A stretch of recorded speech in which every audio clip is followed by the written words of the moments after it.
Muy buenos días, comenzamos esta primera edición de viernes con propuestas para invitar a la reflexión, al cuidado personal y a descubrir iniciativas culturales.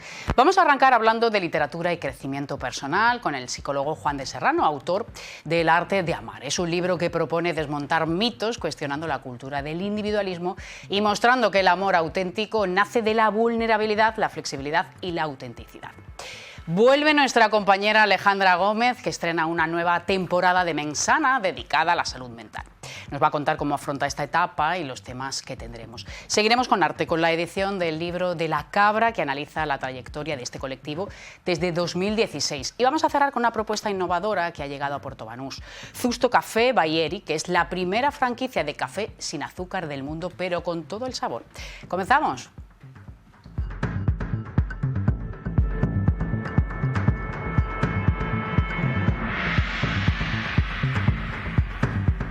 Pues se habla mucho de la necesidad de amarnos a nosotros mismos, de cuidarnos, pero esto puede conducir al egoísmo y al individualismo.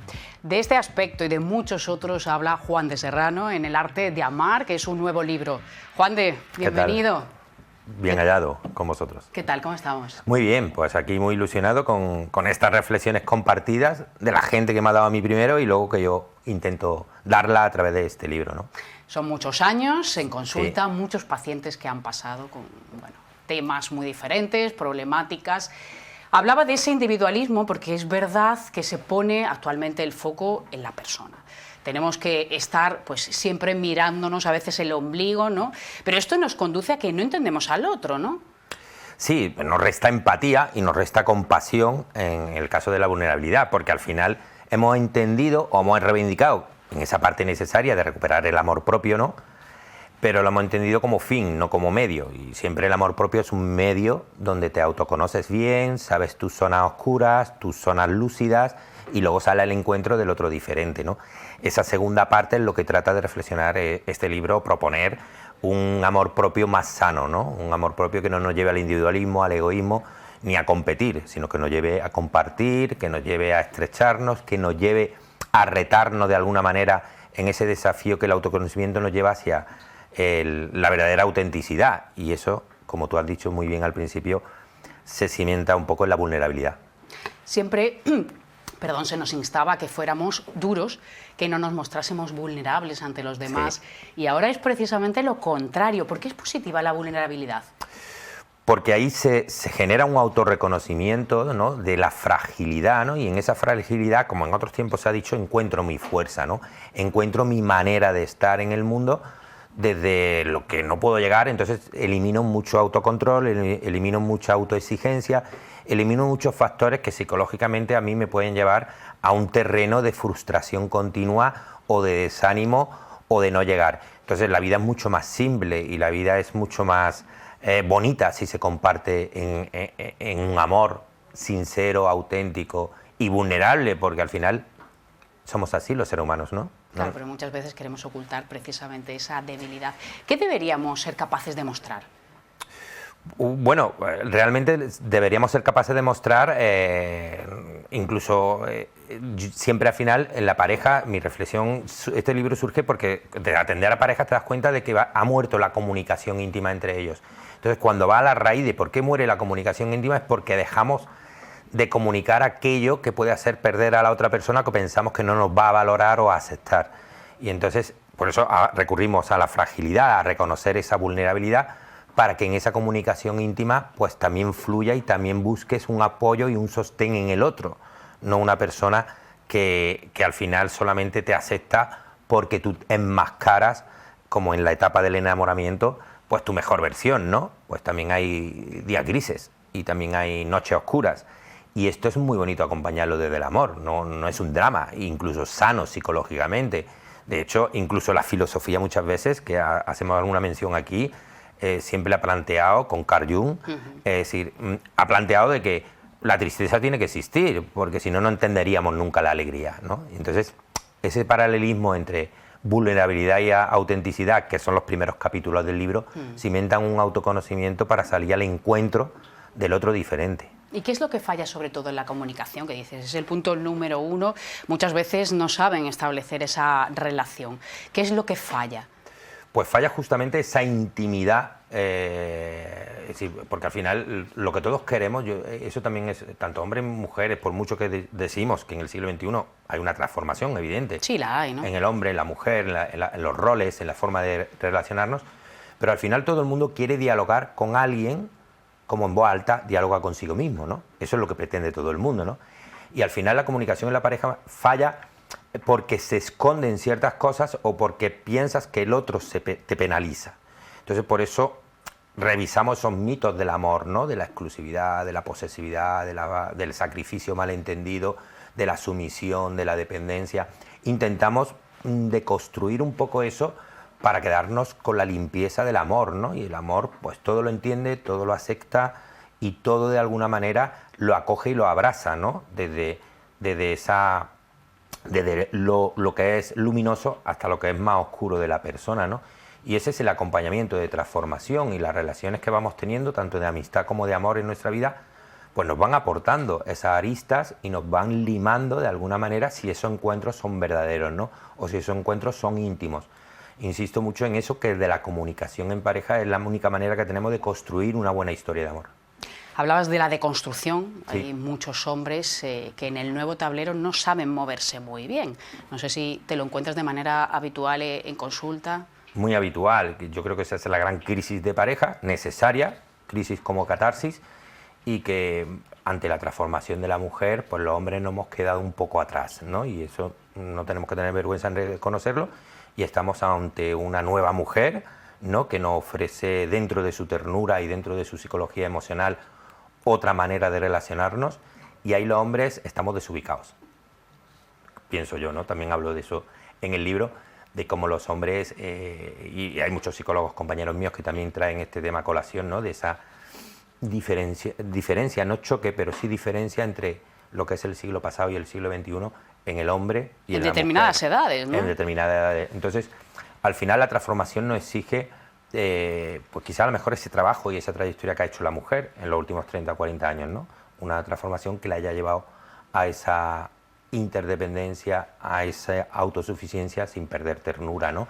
Y rompiendo pues, todos esos mitos que arrastramos del amor romántico, de dependencia, de depender de una persona, de posesividad, de exclusividad, y todo eso pues dan nuevas fórmulas de relacionarnos en pareja para que eso sea un estamento, un fundamento, un edificio donde el amor haga su presencia, ¿no? Y eso es muy importante. Ya no es un acuerdo entre dos personas que nos ponemos a vivir juntos y al final terminamos siendo casi hermanos, sino es algo mucho más, ¿no? Yo siempre recuerdo al fallecido Antonio Gala, que decía, cuando le preguntaron ¿qué es el amor? Pues el amor es una amistad con momentos eróticos, ¿no? Y quizá esa definición es muy profunda y a la vez muy simple, pero nos marca un poco la trayectoria de lo que tenemos que hacer en pareja para mejorar esa comunicación y que no perdamos lo íntimo de la pareja, ¿no? Es curioso esa relación complicada entre personas que no saben muy bien dónde están y luego las relaciones actuales de posesión, que no se entiende muy bien, ¿no? Personas muy jóvenes, Sí. muy controladoras. ¿Por qué se le ha dado la vuelta a esto?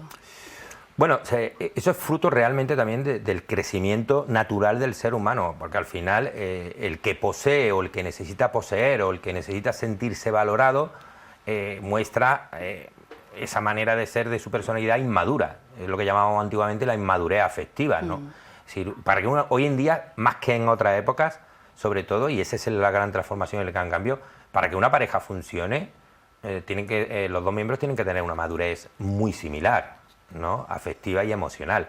Si eso no existe, es muy difícil que una pareja en estos tiempos funcione, ¿no? Porque ya no hay obligaciones ni hay presiones sociales, culturales o religiosas para mantenerse. Entonces vamos a concatenar parejas y vamos a ir dejando muchos cadáveres, si me permite la palabra, por el camino, ¿no? Y ese tampoco es un camino de felicidad o de bienestar. Yo creo que nosotros somos animales de pareja y tenemos que saber construir bien la pareja. Para construir bien la pareja tenemos que deconstruir lo antiguo para nacer a lo nuevo, y lo nuevo está aquí ya. Entonces, este libro quiere acompañar un poco a esa reflexión, ¿no? Yo no insisto muchas veces en decir que no es un libro de autoayuda, ni pretende ser un libro de autoayuda. Es un libro de reflexión compartida que sale de mis redes sociales, sale de mis consultas y sale de lo que yo en estos 30 últimos años de mi ejercicio profesional he ido aprendiendo o me han ido enseñando mis propios pacientes o las consultas que me hacen muchas veces por Instagram, de cómo la gente vive los sentimientos o vive el mundo de la pareja. Entonces, a raíz de ahí, pues creo que es necesaria una deconstrucción y una renovación de ciertos conceptos que nos limitan en el amor.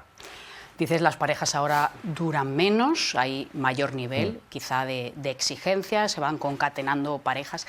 ¿Cómo se puede trabajar precisamente en la persona que esté a tu lado sin que trabajar sea un esfuerzo, una carga? Bueno, si es forzado no funciona. Evidentemente, cuando dice hay que trabajar en la pareja, claro, pero si ese trabajo ya implica, ¿no?, otras connotaciones. Sí, yo siempre recuerdo que cuando yo empezaba en esto de la terapia de pareja, curiosamente muchas parejas el hombre venía obligado por la mujer o porque le había dado un ultimátum. Y entonces es a la segunda o tercera caso que tienes así cuando aprendes y dices, esto no funciona, no funciona porque no hay una voluntad terapéutica, ¿no?, por parte del hombre, sino que hay una presión de, oye, hacemos terapia. Entonces así no se puede arreglar una pareja. Una pareja tiene que ser natural y lo natural surge de eso. Oye, mira, somos vulnerables, nos podemos equivocar, pero podemos también transformarnos. La neuroplasticidad que tenemos en nuestro cerebro nos permite evolucionar, transformar, cambiar, y tiene que haber esa voluntad de esa fragilidad, de esa vulnerabilidad. Por eso hablamos de vulnerabilidad, porque nos vertebra ese cambio, esa transformación para que podamos crecer juntos. Yo creo que lo más apasionante hoy en día de estar en pareja es que podemos construir algo bonito juntos, ¿no? Y que al final, como pasa en la amistad, pues hay parejas que nos suman y hay parejas que nos restan, y eso no depende de la persona en concreta, sino de lo que se forma en ese nuevo ente que llamamos pareja, ¿no?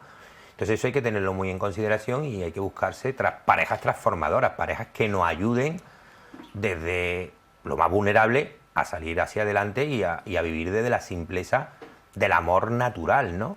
Y el amor natural... La simpleza en el sentido positivo. En el sentido positivo, que es muy simple. Es decir, es que el amor te tiene que llevar a la libertad. Es que el amor te tiene que llevar al bienestar. Todo lo demás no tiene sentido. Eso acompaña hoy en día con ese apunte que tú decías de que por qué tenemos tantas parejas. Es quizás ocurre algo también que hay que meter esa variable, que es la gente tiene como esa autoexigencia o esa presión de que no quiero perderme nada, ¿sabes?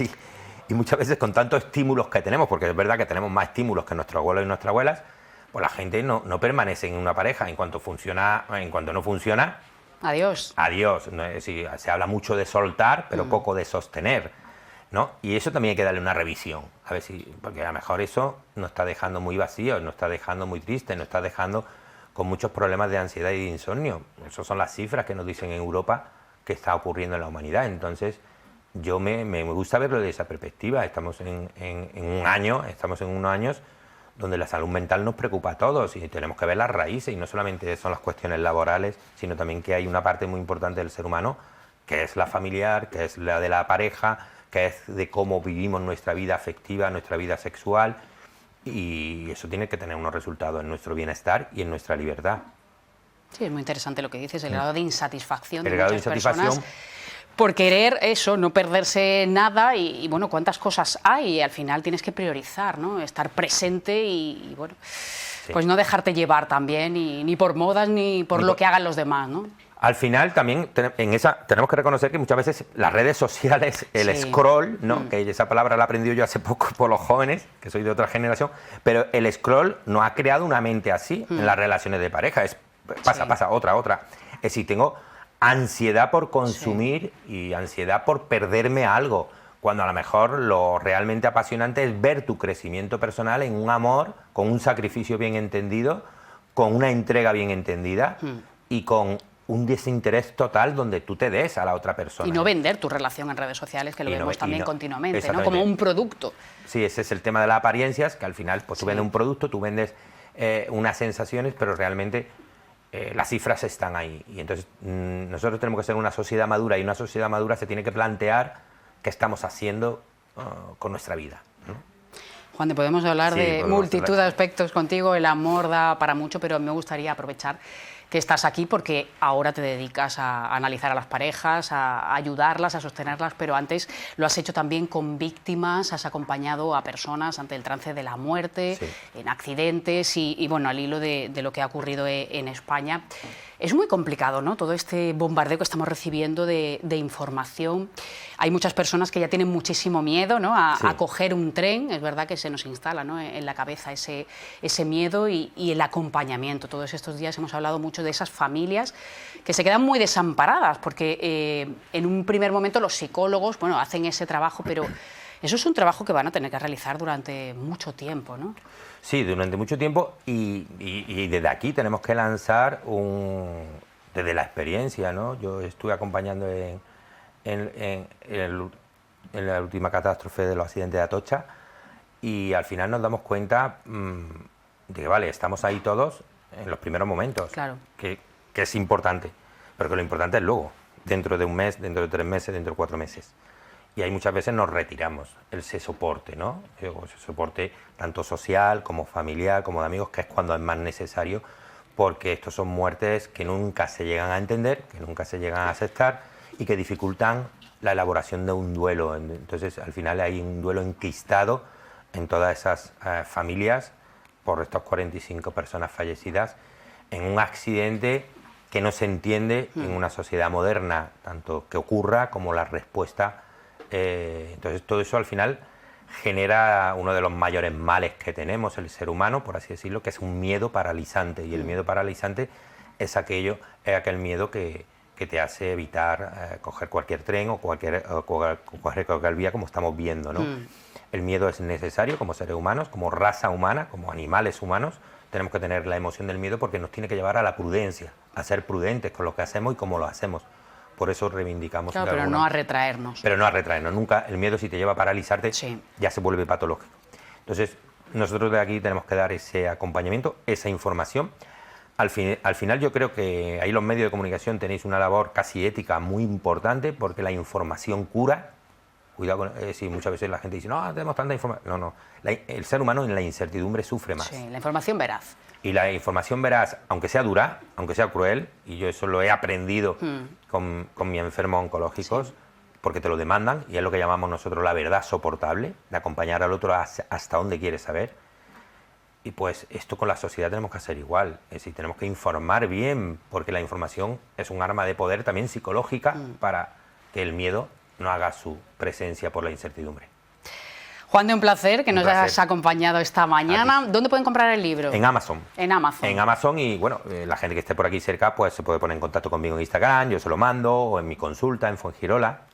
Haremos alguna presentación que ya vendrá a visitarte por aquí en Marbella, y en el mes de marzo, que me gusta mucho la primavera, y presentaremos un poco el texto y también pueden comprarlo en las presentaciones. Pues estupendo, nos volveremos a encontrar. Gracias. Gracias a ti, Eva. Gracias. Siempre. Y seguimos hablando de psicología y de crecimiento personal, porque vuelve el programa Mensana de nuestra compañera Alejandra Gómez. Así que queremos saber cómo llega esta temporada y qué invitados vamos a tener. Alejandra, muy buenos días. Hola Eva, ¿qué tal? Buenos días a todos. ¿Cómo estás? Pues por fin empezamos, pues con muchas ganas de empezar. Muchas ganas de empezar. Esta temporada tenemos nueva ubicación, estamos en el Museo del Grabado y vamos a comenzar, bueno, valga la redundancia, comienza el año con esos propósitos que muchos de nosotros nos planteamos.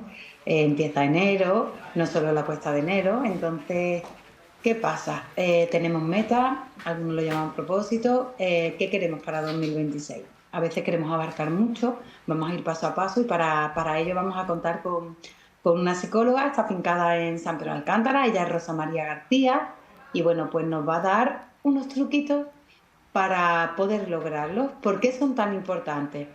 Y digo una cosa, Eva, a veces no tiene por qué ser cuando empieza enero, es decir, nos ponemos como reto que empezamos en enero, venga, ¿qué pasa si llega marzo y todavía que no pasa nada? Son retos que nos ayudan un poco a llevar esa vida saludable y, como bien estabas hablando, pues a poner la salud mental y el bienestar encima de la mesa, y qué mejor manera de hacerlo que, bueno, pues haciendo cosas que nos gustan y nos hacen sentir plenamente o sentir muy bien, y no solo a nivel físico de venga, vamos a hacer deporte y vamos a comer sano. Hay muchos más propósitos y muchas más metas. Cada uno las que quiera. La lleva lo suyo, desde luego, porque muchas veces nos imponemos, nos presionamos y tenemos todo un año al final para ir haciendo las cosas y mantener esas rutinas positivas para nosotros.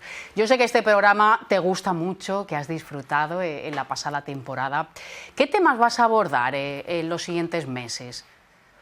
Pues mira, tengo que decirlo, ya me conocéis que yo soy muy sincera. Vamos a hablar de menopausia. Pero no solo de la menopausia en sí, esa peri y premenopausia, pues que algunas ya estamos padeciendo, cómo afrontarla, cómo la afrontan las personas que viven con nosotros. Vamos a hablar, pues, temas de adicciones a redes sociales, de adolescencia, tanto desde el punto de vista como del propio adolescente, qué le está pasando, cómo van las hormonas. Vuelvo a redundar en el entorno, como qué consejitos para llevarlo mejor y bueno, muchas cositas que son interesantes y como decíamos y como tú hablas también muchas veces en tu programa, ¿no? Que al final esa salud mental, ese men sana, pues abarca muchísimas cosas. Como te digo, hablaremos de menopausia pero desde otros puntos de vista, fisiológicamente, hormonalmente, pero también cómo afecta a la persona que la vive, a ese entorno. Pues de eso, pues pinceladas con muchos otros temas interesantes. Y oye, si se os ocurre alguno, nosotros somos todo oídos. Es muy importante que podamos hablar ahora de absolutamente todos los temas. La menopausia, hablabas. Antes, bueno, pues se vivía con dolor, con incertidumbre y no se ponía nunca sobre la mesa, ¿no? Siempre en silencio y de una manera muy negativa, tanto para la persona como para su entorno, que a veces no entendía, ¿no?, qué le sucedía.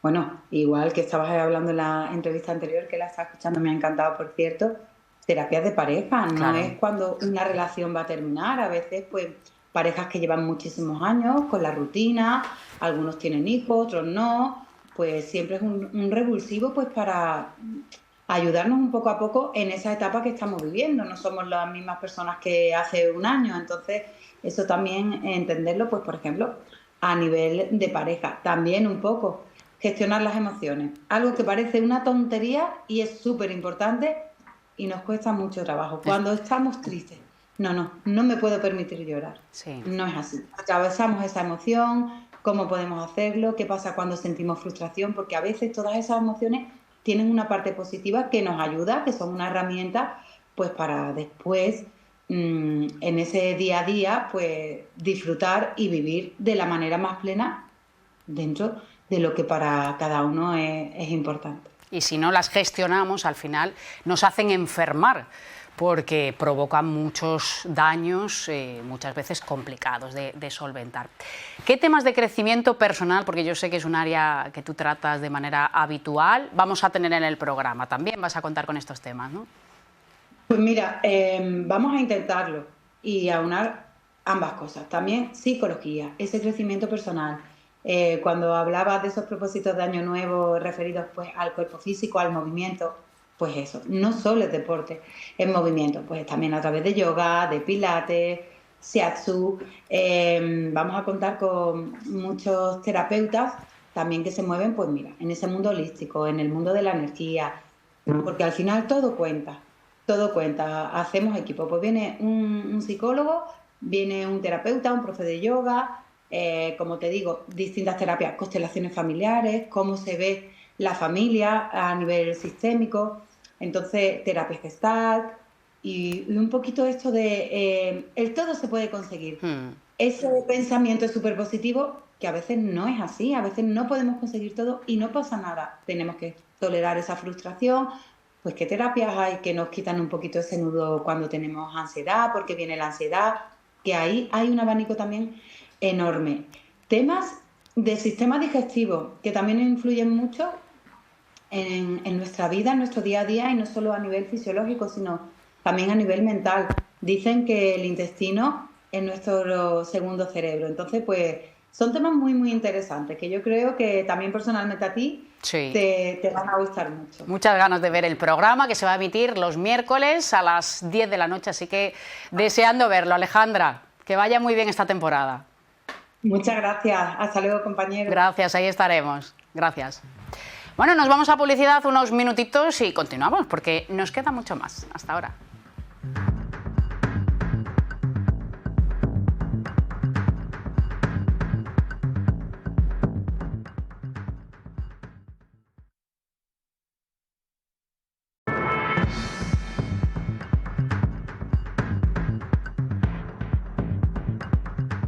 De nuevo son las 11:39 de la mañana y queremos hacer ahora historia, en concreto del movimiento de la cabra. Muchos artistas de distinta procedencia, 10 años en los que ha habido prácticamente de todo. Así que actualmente se ha editado un libro que recoge todo este recorrido y bueno, lo que queda en el futuro. Así que estamos con Pedro Molina, que es su coordinador y bueno, que ayudó a la fundación precisamente de este movimiento.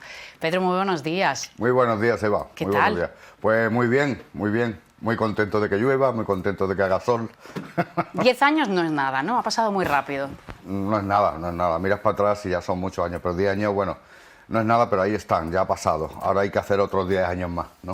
¿Cómo definiríamos este movimiento que no es solamente artístico, porque vosotros decís es también, bueno, un signo de lucha, de concienciación? Pues mira, lo acabas de decir, lo has descrito perfectamente. No es un movimiento artístico innovador, para nada, ¿no? O sea, es un movimiento artístico social o social artístico que se vale de obras de los artistas que quieran participar en cualquier proyecto de la cabra para reivindicar, para proteger, para decir algo. En este caso, pues la última exposición que se ha hecho y con la que se ha abierto el nuevo ciclo de la cabra es sobre la guerra. Que está allí en el Cortijo Miraflores hasta el 11 de febrero. Entonces, no es un movimiento de decir, oye, están innovando el arte. El arte... ¿Qué pretendíais el arte cuando arrancó? el arte hoy por hoy lo innova el mercado del arte, ¿no? Ya. Y hay muchos mercados del arte. Tú puedes ser muy buen pintor, puedes ser eso, pero si el mercado del arte no se fija en ti, pues la tienes clara, ¿no? Hay que seguir luchando. Pues a mí no se han fijado, ¿no? Pero yo sigo luchando y creo en mi propio mercado. Entonces, es un movimiento social artístico, tú lo has definido muy bien. Que da que pensar, que da que decir, que da que criticar positiva, negativamente. Bueno, ahí estamos abiertos a todas las propuestas que queráis hacer. Que puedan aparecer. ¿De qué estáis más orgullosos de lo que ha pasado en este tiempo? Yo particularmente estoy muy orgulloso del Bosque de Espetos. El Bosque de Espetos, hubo un proyecto, creo que era de la Junta de Andalucía, no sé, que se pretendía hacer un chiringuito de cemento en la zona de los espetos, donde la gente, la familia van allí a hacer espetos. Y entonces pues nos juntamos con otras asociaciones, con todas las asociaciones de Marbella. Marbella Activa, Mujeres Feministas, Malaca, etcétera, etcétera, etcétera. Y con permisos previos a todos los permisos que hay que pedir, ahora no sé dónde pedir los permisos, pero nos concedieron en la playa del Cable 400 metros cuadrados que llenamos de espetos. Cada persona que quisiera, sin tener que ser artista. Esa es el alma de la cabra, que hay proyectos que no tienes que ser artista para participar. Entonces tú llevabas tu espeto de 3 metros, de 2 metros y medio y lo clavábamos allí. Ese es también el de los árboles, ¿no? El de los árboles porque había una tala aquí en Marbella, pues bueno, sigue habiendo, ¿no? Y entonces pues hicimos un requiem por los árboles que le hicimos ahí en la avenida de Miguel, avenida de Andalucía, donde está la estatua de Dalí, creo que es avenida de Andalucía. Y bueno, pues hubo participación artística y cada uno llevó su árbol muerto, ¿no? Un árbol muerto, lo pusimos allí, bueno, son los performances que hemos hecho en la calle. Y luego otros que han sido un poco más de puerta cerrada, de exposiciones. Que también estamos bien, el mono y la libertad de expresión nuestros días. Nos metimos con el mercado del arte haciendo una exposición que se llamaba ¿Esto es arte?, ¿no? En referente a lo que el arte ahora nos quiere hacer que es arte. Para mí sí puede ser arte, pero belleza no. Para mí básicamente el arte es belleza, ¿no? Si no hay belleza es otra cosa. Están vendiendo otro tipo de motos, ¿no? Lo nuevo, puede ser arte, puede ser no arte. Bueno, yo tengo mi opinión y respeto también la de todos los demás y la de todos los mercados del arte, que he dicho de paso. ¿Qué artistas han pasado por la cabra a lo largo de este tiempo? ¿Cómo? Porque, ¿qué artistas han pasado por la cabra? Porque no hacía falta ser de Marbella, ha habido también público internacional. Han pasado y siguen. Y siguen pasando. Tú sabes que en Marbella es policultural, ¿no? Hay personas de todo el mundo y, por supuesto, artistas de todo el mundo. Pues tenemos artistas de Italia como Oliviana Leone, tenemos artistas de Argentina como Luillo Vázquez, tenemos artistas de Suiza como Willy Le Platenier, tenemos artistas, ¿qué te diría yo? Argentinos ya lo he dicho, ¿no? Ecuatorianos también como creo que de Costa Rica, Ecuador, en Arcruz. Y tú sabes que cuando se hace una pregunta de esta se pone la mente en blanco, Bueno, si no lo tienes apuntado. Son muchísimos, lo importante es también esa variedad de estilos, Hay artistas ¿no? belgas, alemanes, como Eric Müller, el marido de Eva Gálvez. Y por supuesto también hay, en un proyecto de La Cabra, puedes participar como presentadora de televisión. Por ejemplo, y teatro. O sea, Nieves Castillo presentó un corto de teatro en la exposición. Eva Gálvez hizo su monólogo. Había fotografía, o sea, que si hubiese habido un músico, si hubiese entrado el músico. O sea, que es multiartística, ¿no? Y estos artistas se mantienen. Otros se han ido por motivos de... Pero yo después de un año no me esperaba tanta respuesta, ¿no? Ha sido una respuesta masiva, han sido 35 artistas los que hemos participado en la exposición. El libro, he hecho una edición de 53 libros que ha salido todo. Entonces estoy muy satisfecho, ¿no? Que no ha sido en balde todo lo que hemos hecho. Y vamos a seguir haciendo. ¿Y hacia dónde irá el movimiento a partir de ahora? ¿Ha cambiado mucho en estos 10 años de cómo empezasteis hasta lo que es sí, ahora? Sí, ha cambiado, sí. Por ejemplo, si se hace una exposición de pintura,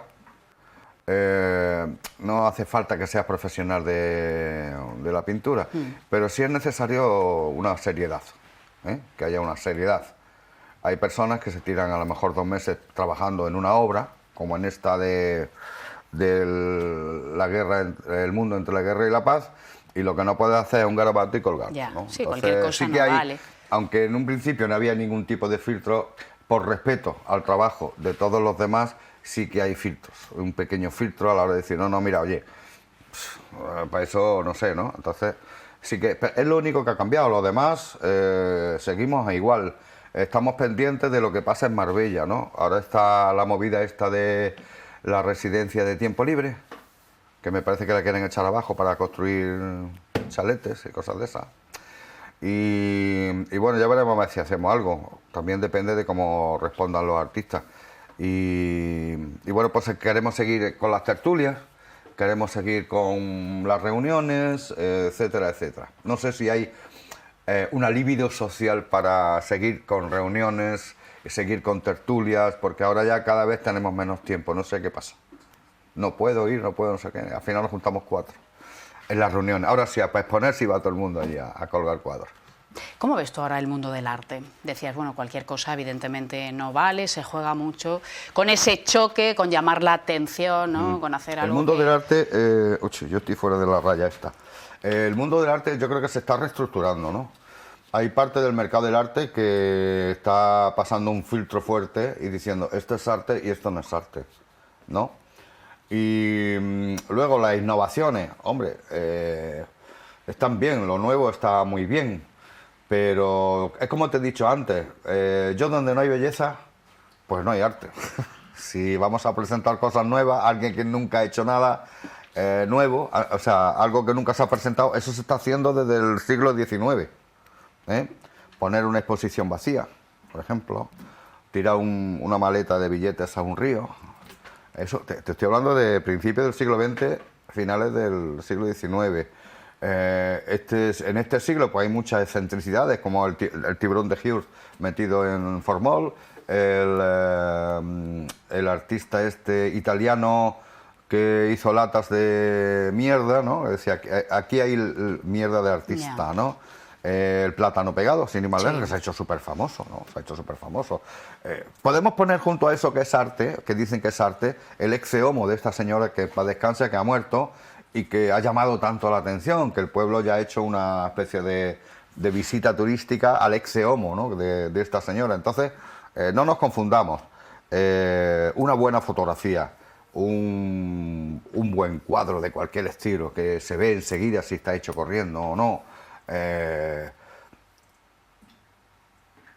Eso para mí es la distinción y vamos, yo estoy de acuerdo en que el arte se reestructure de una forma seria y que se aparte o que se divida, es decir, esto es arte, que estamos bien, que hay un señor que le gusta lo feo, que lo compre, bueno, pero, no por eso, para mí, para mí no es arte. Sí. ¿En qué momento estás creativamente hablando, Pedro? Pues estoy loco perdido, porque Me he bajado varias aplicaciones de inteligencia artificial y estoy montando vídeos de dibujo. La pintura está parada un poquito. En el arte me estoy dedicando a lo que es el colectivo, pero mi pintura está parada porque estoy remasterizando todos los vídeos de mi libro, de la colección Pinchapapas, y lo estoy pasando a 3D, ¿no? Está pasando todos los vídeos los estoy pasando a 3D. No me puedo despegar del ordenador porque es una pasión tremenda. Se trabaja muy rápido, ¿no? Pues un vídeo puede tardar 2 y 3 días, ¿no? Con toda la inteligencia artificial que quieras. Pero yo ver mis dibujos, mis diseños, que transformados primero en fotografías 3D y luego transformados en vídeos animados, que antes, por ejemplo, para hacer esto, andar para allá, pues eran 100 fotogramas. Y ahora es una foto. Sí. Y le ordenas a la inteligencia artificial qué es lo que quieres de esa foto. ¿Sabes? Al final hay unos 6 segundos que tienes que elijo, ¿no? Entonces, y la reedición de las canciones del Pinchapapas, que muchas estoy dejando mi voz, pero otras le estoy poniendo voces infantiles. Que mi nieto me dijo una cosa muy sabia y me dice, porque me lo dice mucha gente, que le gusta más con mi voz. Pero mi nieto dijo, abuelo, tu voz está muy bien para escucharla yo, pero para YouTube está muy bien que pongan las voces infantiles, que pongan las voces infantiles. Entonces, pues muchas de las canciones pues van con, excepto por ejemplo el Ogro Pinchapapas, que esa va con mi voz, y la canción que le escribí a mi nieta, Nana para una estrellita, también va con una voz de adulto.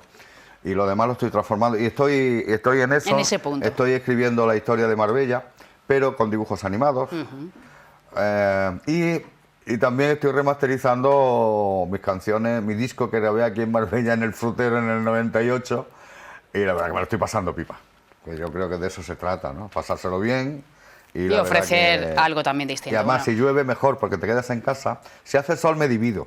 Pero si llueve, está uno aumenta la creatividad. Sí. Bueno, es una vía súper interesante la de la inteligencia artificial que ayuda Eso es tremendo. muchísimo Utilizado a los bien, creadores. Sí, utilizado evidentemente utilizado bien, pues es una maravilla. Ya te digo que es un adelanto, que es una herramienta. Y en la escuela, yo si siguiera en la escuela como enseñante, enseñaría a utilizarla a los niños, ¿sabes? Así que... Bueno, ya están en ello. Pues Pedro, muchas gracias. La exposición, decíamos, estará en el Cortijo Miraflores hasta el 11 de febrero. Sí, señora. 11 de febrero, así que se pueden pasar y recordar este periodo de 10 años de la historia de la cabra. Pedro, gracias. Muchísimas gracias, Eva, y a Televisión Marbella. Gracias. Seguimos hablando de libros y en este caso de una presentación que tuvo lugar ayer, en este caso de Manuel Papis, con su libro Mesané.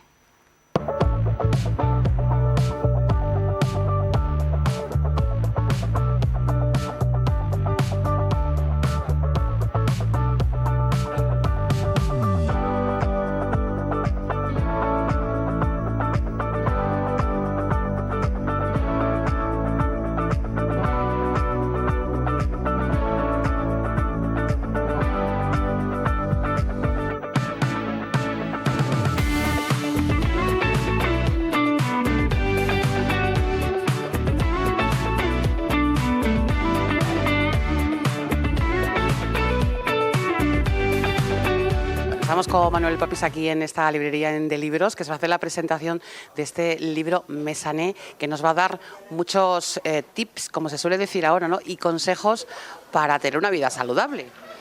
Pues sí, y además lo que cuento en mi libro Mesané precisamente es mi propia historia. Hace unos cuantos años, como 10 años, yo era un padecido de todo, pesaba más de 108 kilos. Tomaba 9 pastillas diarias y ahora puedo decir que no tomo ni un solo medicamento, estoy en mi peso justo, no tengo que hacer más dieta y no me duele ni siquiera un dolor de cabeza, a punto de cumplir 75 años. ¿Cuál es la clave? Bueno, la clave es cuando tú te das cuenta realmente de quién eres. Dicen, lo que pasa es que te lo tienes que creer, que tenemos la máquina más perfecta que se ha creado en este mundo, en este universo, pero que tenemos que aprender a cuidarla. Ninguno de nosotros viene con un libro de mantenimiento sobre cómo tenemos que cuidarnos.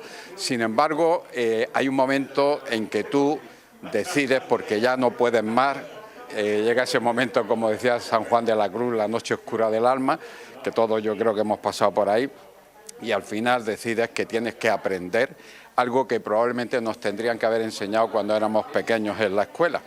Aprender a comer y a beber correctamente, aprender a mantener este cuerpo como hay que tenerlo, y en ese momento la vida te cambia. ¿Cuál fue ese momento? Porque usted ya decía que se apuntó a cumplir los 73 años, pesaba 75. ¿En qué momento dijo, hasta aquí hemos llegado? ¿Y por qué llegó a esa conclusión? Fue concretamente cuando yo tenía 64 años, a punto de cumplir los 65, o sea, va a hacer ahora 10 años.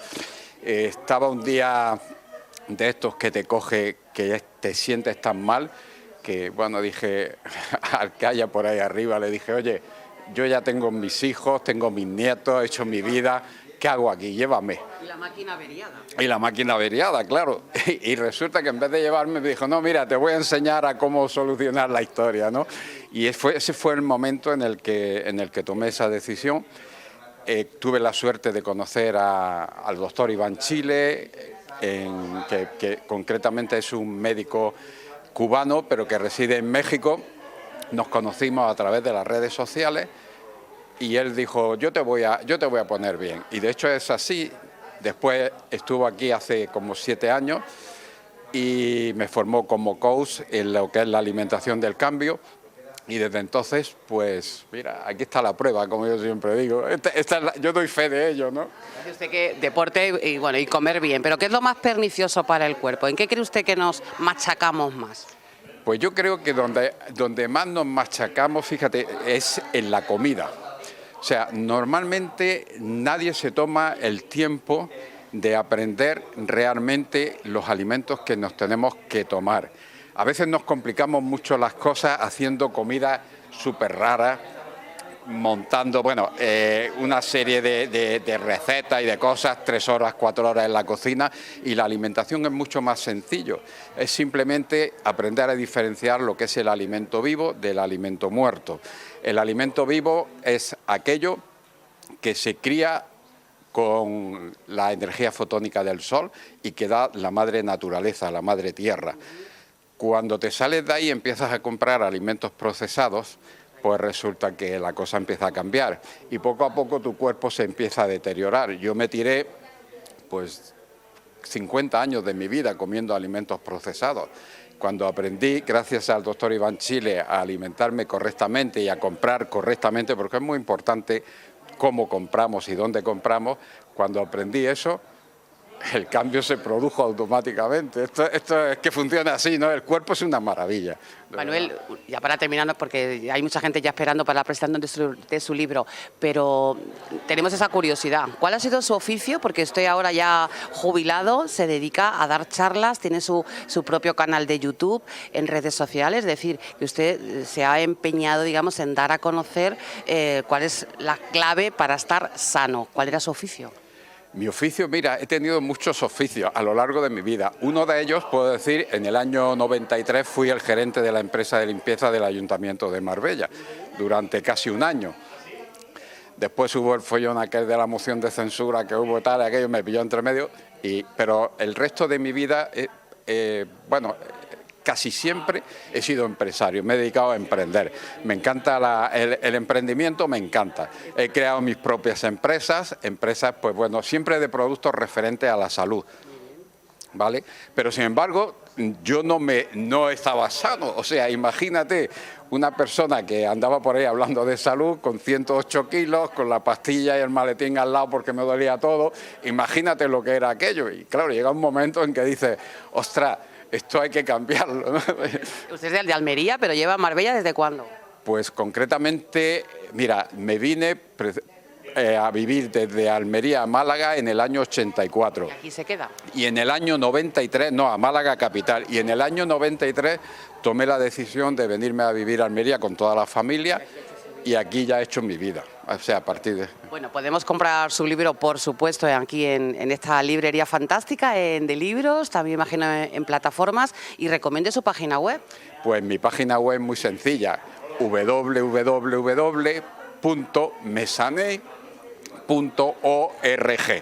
Que Venda usted muchísimos libros y siga sobre todo aportando ideas buenas para que estemos todos sanos y tengamos una vida saludable. Muchísimas gracias por estar aquí, muchísimas gracias por esta entrevista y ha sido un placer.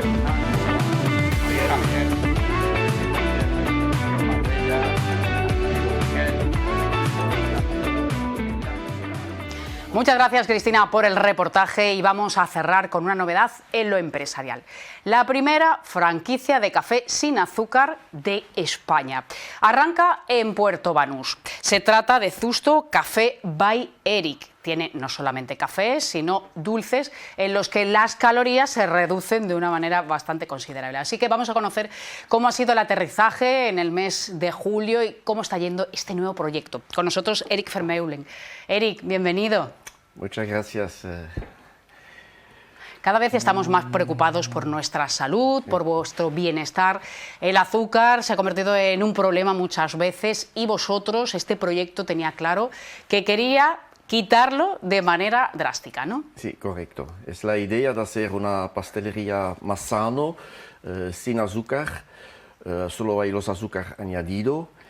Pero la idea es de mostrar al mundo que podemos hacer cosas bonito, bien, bueno, sin azúcar. Y que tiene un sabor potente, claro, que ese no se ha perdido. Claro, el sabor no cambió nada. Es lo mismo que si tú vas a comer un pastel como antes. Yo he nacido en la pastelería, toda mi vida hace pasteles, pero los pasteles que hacen ahora son iguales que antes, pero sin azúcar. ¿Y cuál es la propuesta que ofrecéis en cuanto a pasteles? Hay un montón. Ahora tenemos más o menos 10 tipos de pasteles. Tenemos la bollería, los croissants, croissant almendra, croissant pistacho, los helados, que son muy importantes porque hacemos muchos helados. En el verano es claro que tenemos más que 20 perfumes de helado, sabores de helado. Y hay un montón de cosas. Chocolate también. Todo el chocolate que hacemos nosotros en la fábrica de Zusto en Bélgica, su propio chocolate, que es un chocolate también de negro de leche blanco sin azúcar. Todo estas cosas hacemos. Las bebidas también, cócteles sin azúcar. Sí, al final un poco de todo, un poco abanico. de todo, sí, y la materia prima como elemento principal. Sí, en todo que es pastelería, la materia prima es lo más importante. Entonces, como el Zusto, el chocolate, todo viene de Bélgica, pero también si quieres hacer una pastelería de buena calidad, la harina, la mantequilla, la nata, todas estas cosas son muy importantes. ¿Cuántos años llevas como pastelero? Muchísimo. Yo, desde que casi he nacido, no, muy pequeño. Mi padre tenía pastelería, entonces he nacido en eso, desde que estoy niño. ¿Y cómo ha evolucionado este mundo? ¿Qué es lo que se demandaba antes? Y ahora el público, ¿qué quiere? Ha evolucionado mucho y no cambia, ¿sabe? Cada día progreso, cada día hay nuevas cosas. También en los moldes, por ejemplo, te he traído algunos postres aquí. Y hay una evolución siempre. Y es muy interesante ir a las ferias y todo para ver cómo todo funciona, ¿sí? Evitar también las grasas. En la maquinaria también, claro. Y también para comer, para la gente, hay una evolución también.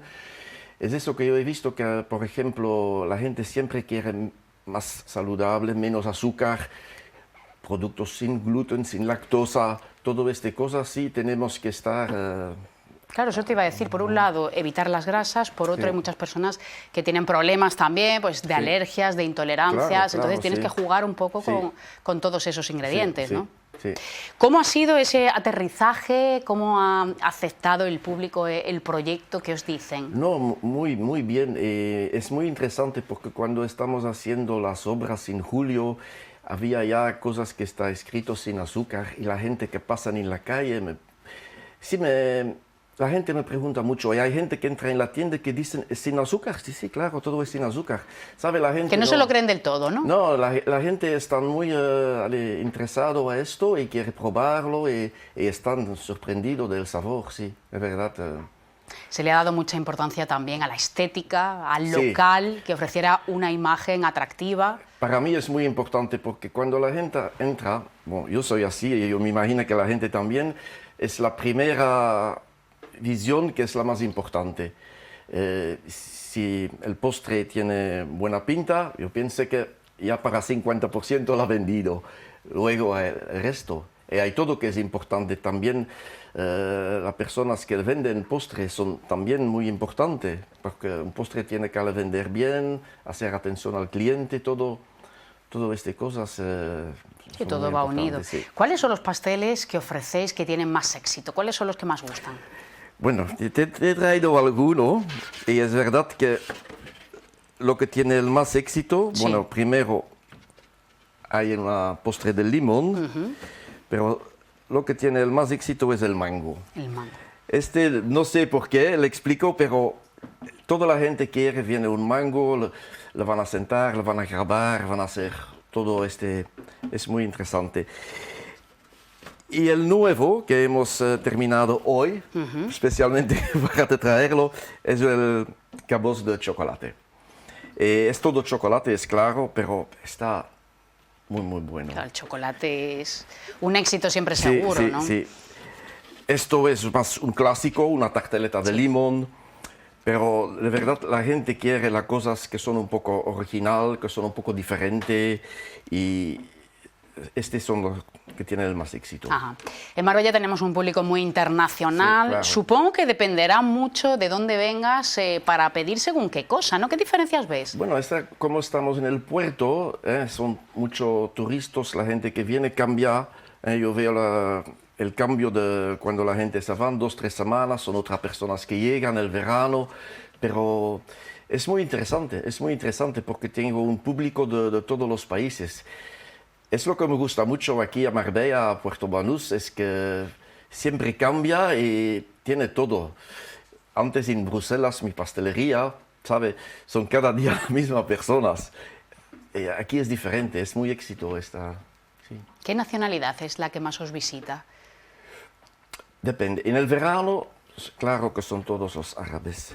Yo pienso que este verano hemos abierto medio de julio, 80-90% son árabes. Y cambio después, veo el cambio, ingleses, franceses, belgas, hay de todo, hay de todo. No hay, ahora es un poco de todo, pero en el verano, claro, son muchos árabes.